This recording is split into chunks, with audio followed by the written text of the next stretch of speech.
கிறிஸ்துவில் பிரியமானவர்களே, நம்முடைய ஆண்டவரும் இரட்சகரும் ஆகிய இயேசு கிறிஸ்துவின் நாமத்தில் உங்களை அன்போடு கூட வாழ்த்துகின்றேன். இந்த உலகத்திலே தேவன் நமக்கு அநேக ஆசீர்வாதங்களை கொடுத்திருக்கிறார். அதில் ஒன்று தேவன் நமக்கு தந்த மக்கள், தேவன் நமக்கு தந்த குடும்பம். பல வேளைகளில் நம்முடைய குடும்பத்தார் நமக்கு ஒரு தேவனுடைய ஈவு என்று நாம் நினைப்பதே இல்லை. நம்முடைய குடும்பத்தார் நம்மைப் போல தேவனை நேசிக்க வேண்டும், தேவனுக்குள் வளர வேண்டும் என்று நீங்கள் நினைக்க வேண்டும். ஒரு வசனத்தை நான் வாசிக்க விரும்புகிறேன். யோவான் எழுதின சுவிசேஷம் 17ஆம் அதிகாரம் 6வது வசனம். நீர் உலகத்தில் தெரிந்தெடுத்து எனக்கு தந்த மனுஷருக்கு உம்முடைய நாமத்தை வெளிப்படுத்தினேன். அவர்கள் உம்முடையவர்களாய் இருந்தார்கள். அவர்களை எனக்கு தந்தீர். அவர்கள் உம்முடைய வசனத்தை கை கொண்டிருக்கிறார்கள். இந்த வசனம் சொல்லுகிறது, ஆண்டவரே, இந்த உலகத்தில் நீர் தெரிந்தெடுத்து எனக்கு தந்தவர்களுக்கு நான் உம்முடைய நாமத்தை வெளிப்படுத்தினேன் என்று. பிரியமானவர்களே, உங்கள் குடும்பத்தாருக்கு ஆண்டவரை நீங்கள் வெளிப்படுத்த வேண்டும். உங்கள் குடும்பத்தில் உள்ள ஒவ்வொருவரும் வசனத்தை கை கொள்ள வேண்டும் என்பதில் நீங்கள் கருத்துடையவர்களாய் இருந்து அவர்களுக்கு வசனத்தை சொல்லுவதில் கவனமுடையவர்களாய் இருக்க வேண்டும். பிள்ளைகளாய் இருப்பார்கள் என்றால் சிறு வயதிலிருந்தே அந்த பிள்ளைகள் ஆண்டவருடைய வசனத்தை படிப்பதற்கும் கற்றுக்கொள்வதற்கும் நீங்கள் முயற்சி எடுக்க வேண்டும். மொத்தத்தில் இந்த குடும்பம் தேவன் உங்களுக்கு தந்த குடும்பம். இந்த மனைவி, இந்த கணவன், இந்த பிள்ளைகள் எல்லாருமே தேவனால் கொடுக்கப்பட்டவர்கள்.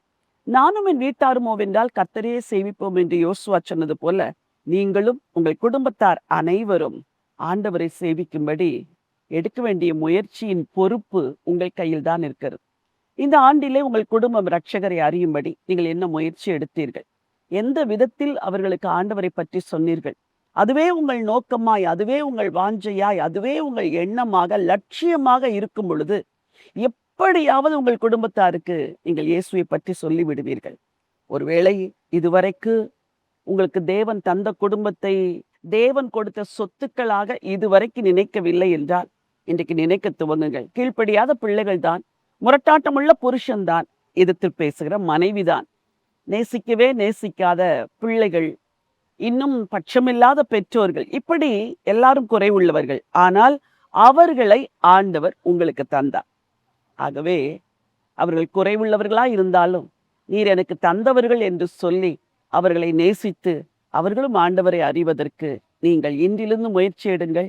கர்த்தர் உங்களுக்கு உதவி செய்வார், உங்களை ஆசீர்வதிப்பார். உங்களுக்காய் ஜெபிக்க விரும்புகிறேன்.